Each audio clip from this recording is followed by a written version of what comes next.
Are you really gonna edit this? What do you mean? I've been editing them. Yeah, you're Mr. AI. I know what you're doing back there. You think I don't edit with my own hands? Nah, you don't use these. You don't think I use my fingers? You go, hey Gemini, hey Sora, edit this. There's gonna be like an AI catfish in this episode. You Right. wait. You know what's funny about that fish? Yeah, he's gonna get him out of Get this guy out of here. Welcome. Hello. How was your week? We'll start with you, Bev. How was your week? What did you do? Anything fun? Anything exciting this week? Nothing too crazy. We're getting a winter storm here this weekend as well. Well, tonight. So a little bit of prep for that. Got my storm chips. I don't know if you guys know about storm chips where you're at. Tell us about storm chips. Please do. There is a content creator named Frankie McDonald. He's an autistic man, and he makes weather announcements very excitedly. He's well known if you look him up on YouTube, that sort of thing. And he is adamant that everybody gets storm chips, and it became such a big thing. So before any storm, people go to the store, they buy out all of the Doritos, the Tostitos, all of them, and they hoard them at home. So when the power's out and it's freezing cold, at least you got some storm chips. I wish we'd adopt that. Sean, are you guys seeing any part of this storm in Vegas? Nah. I mean, a few clouds and, cold for us is below 60. So that's what we got. And Catfish, you're in sunny California, Los Angeles, the city of stars, which hasn't seen snow since 1973. I mean, it's sunny out here, so Sounds miserable. I'm telling you. very miserable. How do you Very make it, Catfish? I don't understand. I don't know, man. Like, I'll tell you this: it was great a few days, and I was feeling that depression coming in. But then the sun came out, so I was like, Oh my God. Listen, you could stop. You could stop now. This guy with the golden shoes. I know. Crazy. Bev's out here. She's out here doing extra snow lessons for extra money, how to drive in the snow, and this guy's walking around in sunshine. and flip flops. Flippy floppies. Well, friends, our episode today is gonna fall squarely on name, image, and likeness, also known to the layperson as NIL. You see the name? As Catfish knows, this has been the bane of my existence for eons, and I'm so glad that you're here, Catfish, because you can back me up on this. I have been calling out the NCAA about this for 10 years, Fish? It's been a minute. It's been a minute, right? It's been a minute, yeah. It's been so now we're here, name and image likeness, which allows athletes to make money off of their exactly that name, image, and likeness. So just for those who don't know how we got here, a guy by the name of Ed O'Bannon sued the NCAA and EA Sports some time ago. What was this, 2009? And was like, yo, why is my face, body, and number in this video game and I haven't seen a check? Sean, do you remember this? I do remember that. So, it was the time where I wasn't on scholarship, but a lot of my teammates, of course. And they couldn't give you anything. So to see that, to hear about that, it was like, oh man, okay, he's got a battle. But, as you know, he won, which is great. So, and here we are. Well, just to elaborate on the winning, EA Sports settled out of court. They were like, hey, listen, we ain't got no dog in this fight. Here's $40 million. We're done. Okay. And the NCAA was like, oh no, we're in this lawsuit alone. And they were trying to figure out, they kept prolonging and there's a legal term for this, Bev. I don't remember what it's called, but when you keep just elongating the case, extending, I don't know. I'm not a doctor nor a lawyer.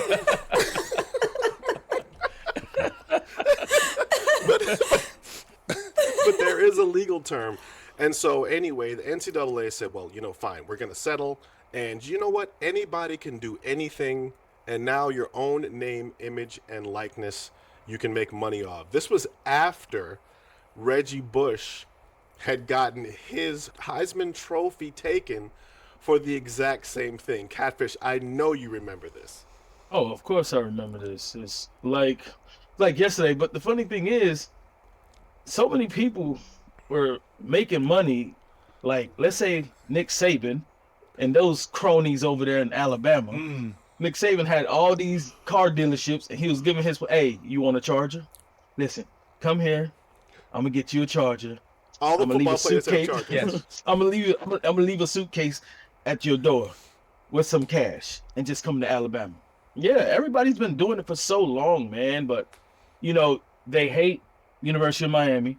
They hate USC. So we always get the brunt of it. They hate UNLV. I mean, we're still stuck in a I don't know quagmire. about all that. They hate UNLV. Trust me. We've been since Tarka left, and he fought the NCAA and won, undisclosed Right. amount. But ever since then we've been at least the football. I mean the basketball program has been let's just say subpar since the days when I played. So. Oh, it's Right, just so like one- the Go first ahead, team. go My ahead, bad. Coach. The first team was like in the '80s, the SMU, Yeah. and they were playing players back then, and SMU just nosedived since then because all that Texas oil money. So now we in the space we are in right now. Yeah. So one thing that I really liked initially about name, image, likeness is that it immediately gave a lot more power to the players. Bev, this is going to be closer to your age group because you're closer to college than any of us. It gave players in that age group a lot of money, power, and control, which are three things a young person can make a mess of if they're not careful. But it gave them a lot of money, power, and control. Do you think that amount of power and control can be appreciated by an age group that always had it? Or do you think they're just like, well, this is the way things are now, and I'm going to run it? I, to be honest, don't fully know how to take this. The way that you guys in the US do college sports is way different than in Canada. It's so blown up and out of proportion. Now, in theory, when I'm looking into NIL, I'm like, okay, this is great. These kids can make some money off of their likeness, and it creates opportunities for these kids. But like you said, these are young kids. These are children to young adults who their frontal lobe hasn't developed yet. So that's a lot of power. It's a lot of opportunity, but it's a lot of opportunity to screw up publicly, right? And I was looking into kind of a similar situation, Coogan's Law. I don't know if you guys know what Coogan's Law is. I've heard this.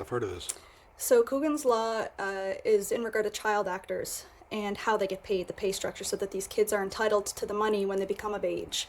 And so I think in the States, or in most of the states, it's like 15%. It's not a huge amount, but that has to go into a trust so that when they become of age, they have access to that money, so the parents can't take that and run with it. I don't know if there's some sort of middle ground for these students to where they're seeing the money to make a living, but until they graduate, they can't have access to all of it. I don't know what the right way to do it is, but, what's his name, Arch Manning, I was looking into $6.8 million as a 20-something-year-old kid is... How is he supposed to know what to do with that money? Beverly, this is why you're here. Catfish, I'm going to get to you. I know you want to jump in. I know. Just give me a moment. He's biting at the bit right now. Yeah, I know. I'm going to get to Catfish right after Sean. Sean, I know they were talking about player trusts for a moment before NIL went full Wild Wild West Rogue Squadron.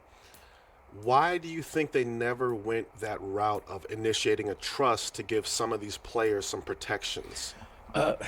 My first thought is that they don't want to put any restrictions on the players because in any other position, because these players technically are grown. They're 18 and older, so they're grown. So that the idea of putting it in a trust and regulating their money seems like a violation of rights, if you will. I mean, somebody would say that why are you holding on to my money? It's my money. I can do whatever I want with it. I am yes, exactly. I'm a full grown adult.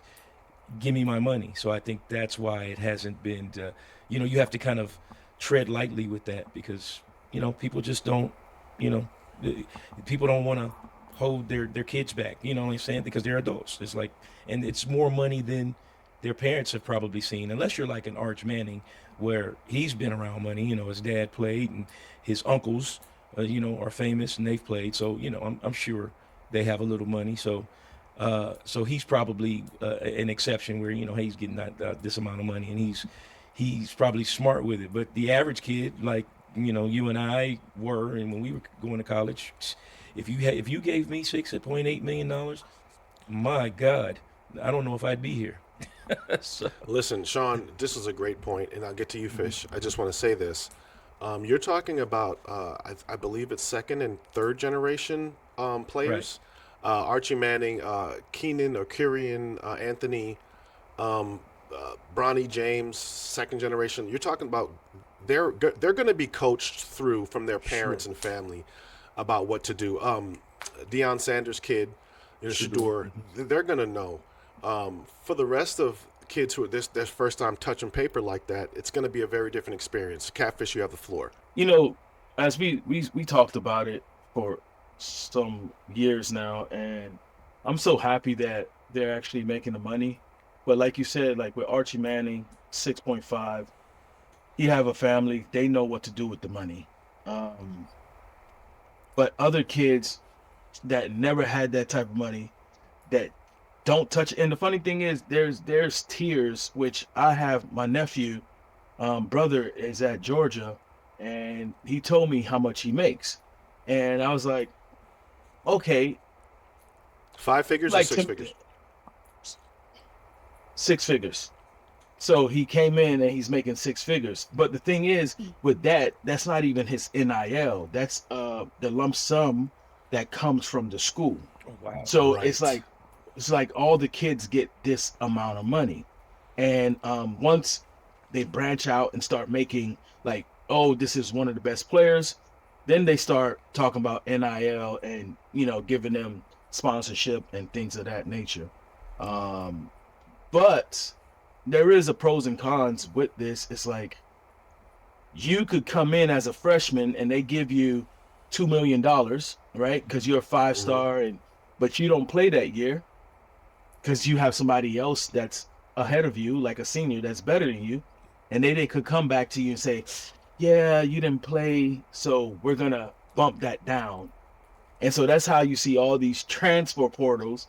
Yeah. Everybody's leaving because it's like, "Yo, It would I'm don't making." get to transfer portals our next segment. So that's a whole different thing. Stick with the money right now.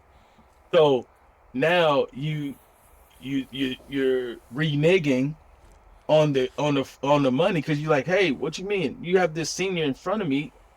Like, I knew I wasn't gonna play. You guys gave me this money. You can't Hmm. just now go say, oh, now instead of 2 million, I'm gonna give you 1 million. That's the situation that's going on right now. Is like you can't just give and take.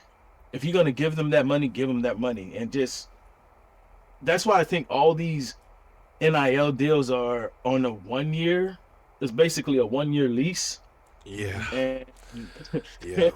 Catfish, and let me pop in there. You're making such a valuable point. Once you start bringing the money into the equation, because prior to this, and please believe, I was at the top of the mountain yelling how important it is for athletes to be remunerated in some way, shape, or form. Hmm. Okay. But what I'm saying is, once you bring this amount of dough into the game, it changes everything. Okay? You're getting money from the school. Catfish, I don't know if you know this. The amount of NIL that you can make as an athlete in school is uncapped. yeah, There is no cap. So there's the amount that you get from the school, and then the amount you earn on your popularity is uncapped. So you could literally be a multi-millionaire walking around outside on campus and trying to get a normal education. Bev, I don't know what type of person you were in your collegiate years. I'm going to ask you, what difference would that have made had you been a multi-millionaire athlete walking around? Would that have changed the way that you pursued education? I would have been so stupid with that money. So stupid with that money. This is what I mean. And I just want to emphasize the fact that this is college students that we're talking about. Like, where does the shift from, like, this is my job and this is how I get paid, to this is my education, where do we draw the line in terms of what's most important here?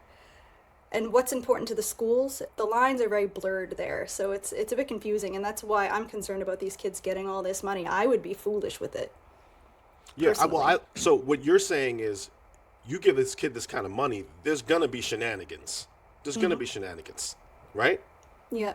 I feel Yeah. like they're setting these kids up to fail potentially without having some sort of system in place that you're ensuring that this money is being appropriately utilized or saved, or You know, and I understand what you were saying, Sean, about, you know, not coddling kids and putting that money into a trust, but I feel like there's got to be some sort of middle ground to protect these kids from just blowing all their money and also just making an ass of themselves. Giving a kid money is unlimited opportunities to make an ass of yourself, and you've got all eyes on you. You know, you could screw up your education, you could screw up your, you know, your athletic career. It just feels a bit dangerous. I feel like there's got to be some middle ground there. Bev, you make a great point. Sean, I don't even think she's even thinking about there's college athletes who got caught up in tax problems already, in having to pay back taxes. I mean, tax on $6 million is significant. I don't know if I was as worried about five-star athletes, even the old way, because five-star athletes were always going to be okay outside of injury. My primary worry was always for mid-range athletes. Okay, I don't even think that NIL is really taking care of the mid to lower range athlete like it was intended to. You're absolutely right. It's just you see the 5-star athletes, and they're getting a bulk of that money because they're popular. You know, they're the ones that, honestly, with these sports programs, they're bringing more students to the school. Essentially, that's the school's advertising and marketing. Look at our games. Look at our football games. Look at our basketball games. You know, whatever sport's popular, the most popular there. Look at this.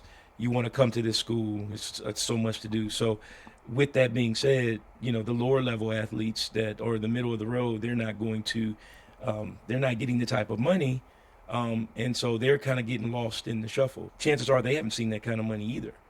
And then there's another problem. And like I said, I don't want to get into the transfer portal, but to Bev's point, yeah, they don't know what to do with it. Back in our day, parents send you off to school, okay, you know, give you some, you know, top ramen and and you know what I'm saying, and then set you up and you're good. You know, you got cups of noodles for months on end. But You're working at McDonald's on the weekends. Exactly. But now, Right.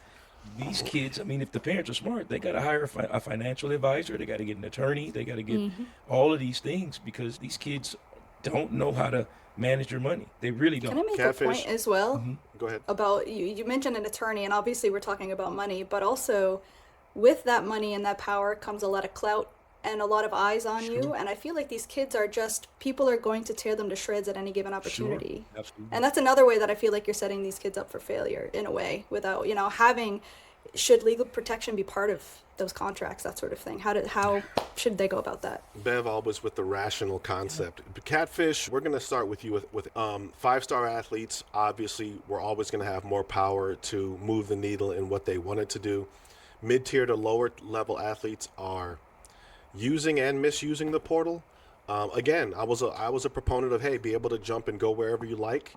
How do you feel the transfer portal is changing the game where you could win a chip and be like, hey, I'm in the portal, you know, because that's what it is now. Since my team was just in a national championship, and I follow, Tell them who you like, love. Tell everybody who you love. you see the hat, you know what it is. The U. It's all about the U. The U is back. Nah, it's crazy because back then, if you went to the Natty, if you went to the national championship, and you guys either won or lost, it was like, you know what, I'm coming back. You know, we gotta stick together, so we coming back. Now, with the NIL, what it's done, because it happened to Miami, a freshman, a defensive tackle, Simpson, he was slated to be the next man up. And he heard that some of the players were coming back in that position, like a redshirt senior. He was coming back for his 5th year. So he decided to leave and go to the transfer portal during the national championship, right before the national championship game. But what's going on, like that we're not talking about, now these kids have agents, right? So once you have an agent, your agent is in your ear saying, hey, so-and-so is making this amount of money. We can go to Missouri. Now they're poaching. Now they're having like other teams saying, hey, listen, we would give him XYZ if he jump out the portal right now and come in. So now there's a lot of like rigmarole going on in this No. transfer portal. If you take the veil off the top, these are business moves. This isn't college, and I think that we're entering a brave new world of what college athletics is going to look like. In that, I mean, I think everyone here is old enough, even you, Bev, is old enough to have gotten a decent college education. Are they even getting a real education, Bev, or are they just being lit up to be business billboards? Well, that's just it. That's kind of how I see it. When I see anything about college sports nowadays, aside from back in the day and in the movies, it's like we don't care about the education. Even in college sports stories, it's like I want to go play for that team. It's never I want to get this degree. So I don't see any sort of emphasis on the education part of college sports. Right. Even if the education part will help you manage your money and be a better athlete or be a better agent or whomever, Sean, like those things aren't just going to go away just because you got the paper. You still have to understand what to do with it. Right. God forbid you get hurt. True. Thanks, Mom. God forbid you get hurt, baby. Yes, you're right. But you feel me, Sean? Yeah. Like there's other stuff at play here. Absolutely. I mean, it's just such a the waters are really muddy when it comes to that, because these athletes they like you say, they don't know what they're doing with this type of money. And then school, like the emphasis was on student. We heard student athlete, right? So the emphasis was on being a student. Now these guys are basically guns for hire, if you will. So they're able to go some mercenaries. Absolutely. Almost like. Yeah. I mean, really, think about it. And like you could argue for jumping in the transfer portal, like Catfish was talking about. You could argue against it, because if you argue for it, you just look at the coaches. Look at Lane Kiffin. Lane Kiffin's got his Oh my team God. in the college football playoff, and they're like making a run, and LSU throws a bag of money at him, and he's like, "Oh yeah, I'm gonna take the LSU job. It's more popular." During the season, and he just left. But he goes, "I want to coach my team."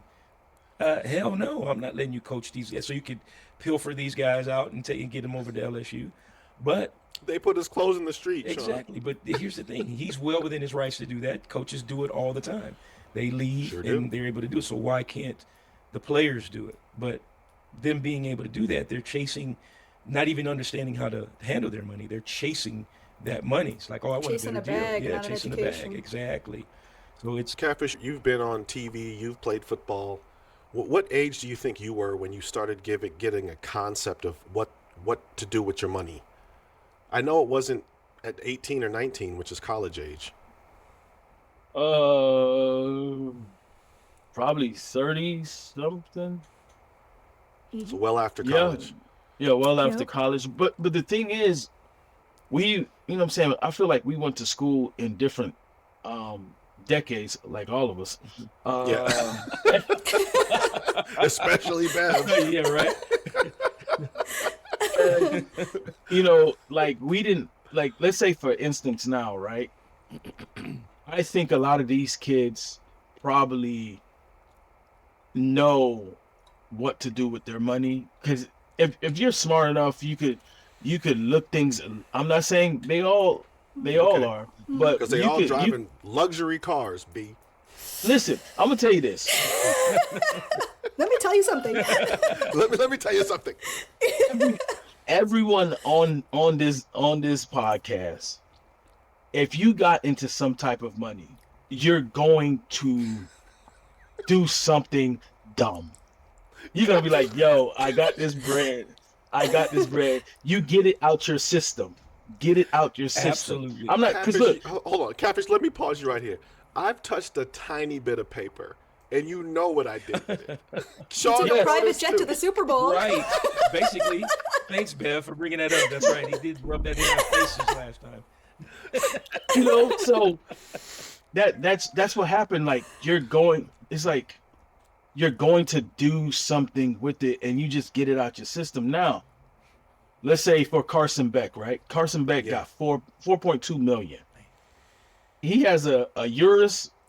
I'm like, but the thing is with Carson, he know he's going probably first round. Right. Because he's a 5-star athlete. You're only proving my point. Carson was not a 5-star athlete. I wouldn't say that. Oh, he either. is now? He's Okay. no. He's I'm saying okay, this. 4-star. All I'm Four and saying, a some half. kid. I would hope their agent like saying, "Hey man, you have this money. It's not gonna last long.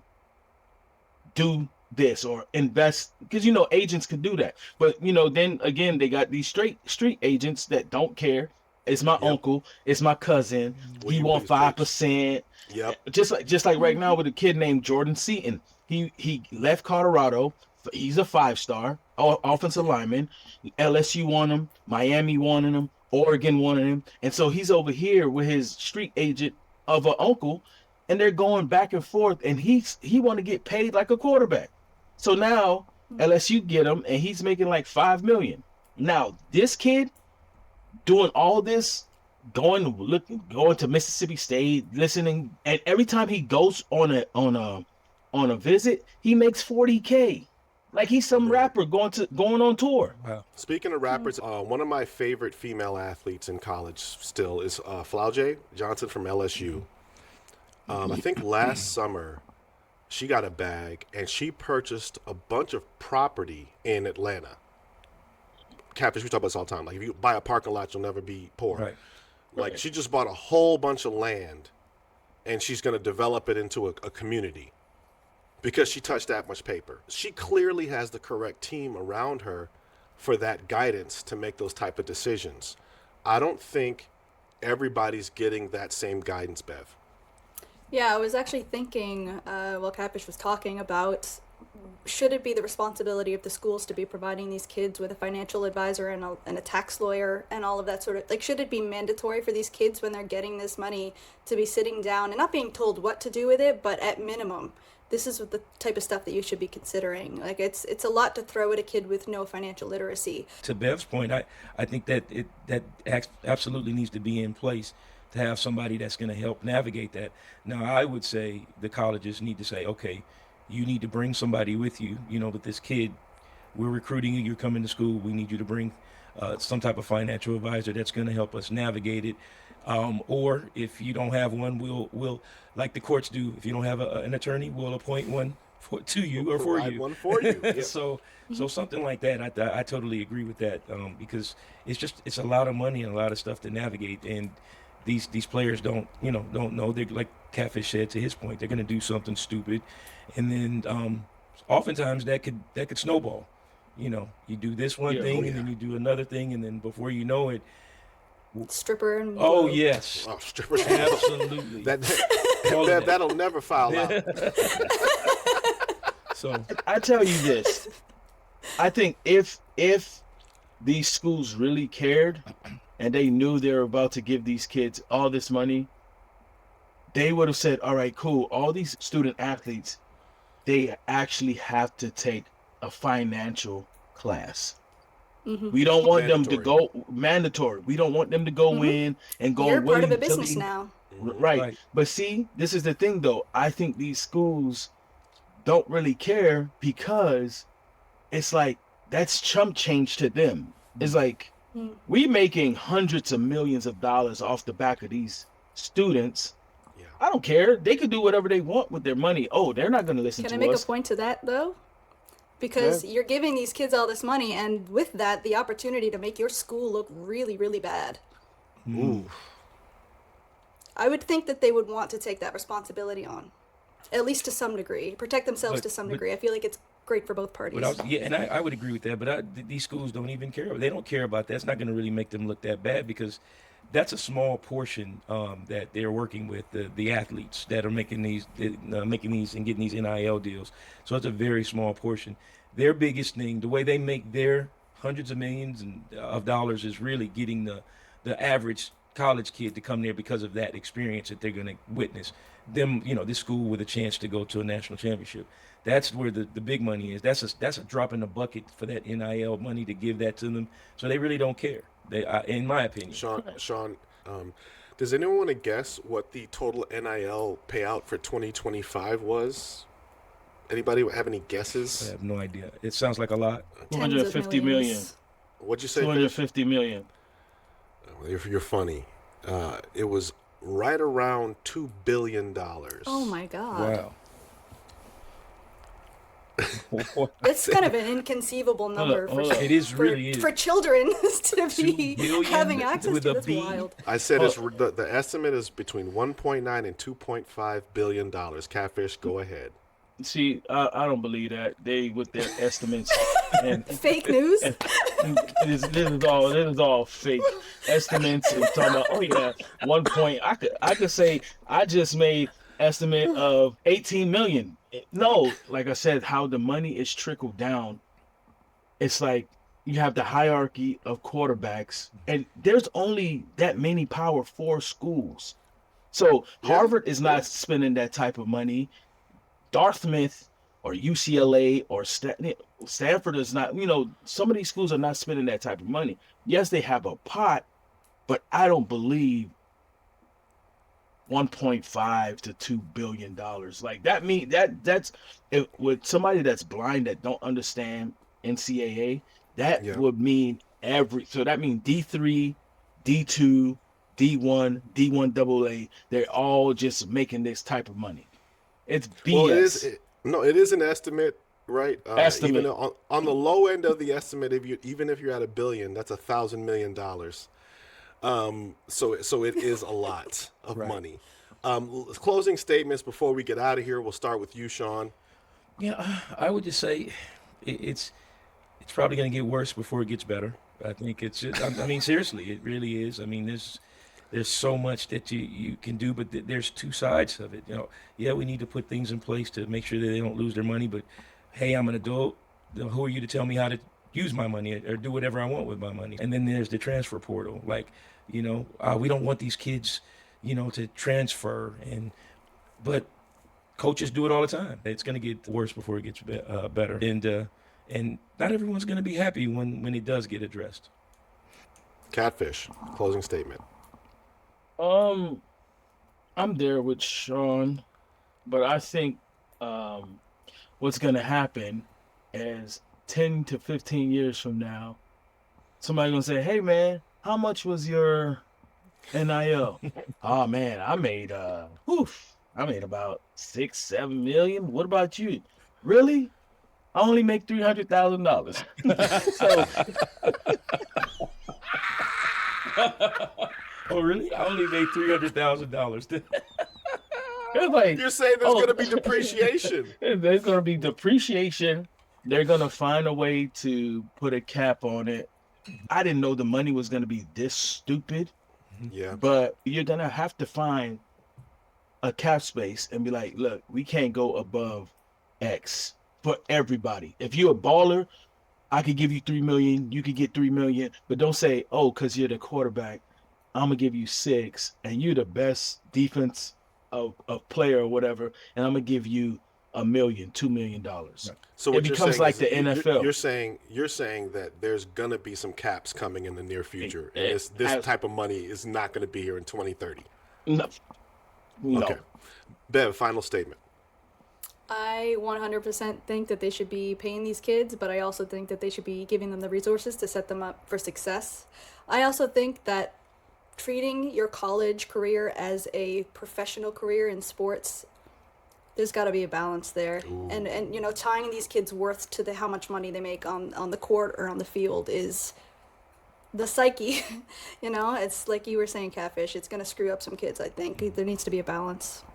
Oh my God. 3 fantastic points. Oh my God. We could talk about this for hours, honestly, if I wasn't the one editing it. But the reality is, I don't think any of you are wrong. I think, Sean, I think you're right. I think at the end of the day, it's going to continue to get worse until they put up guardrails. Fish, I think you literally hit the nail on the head.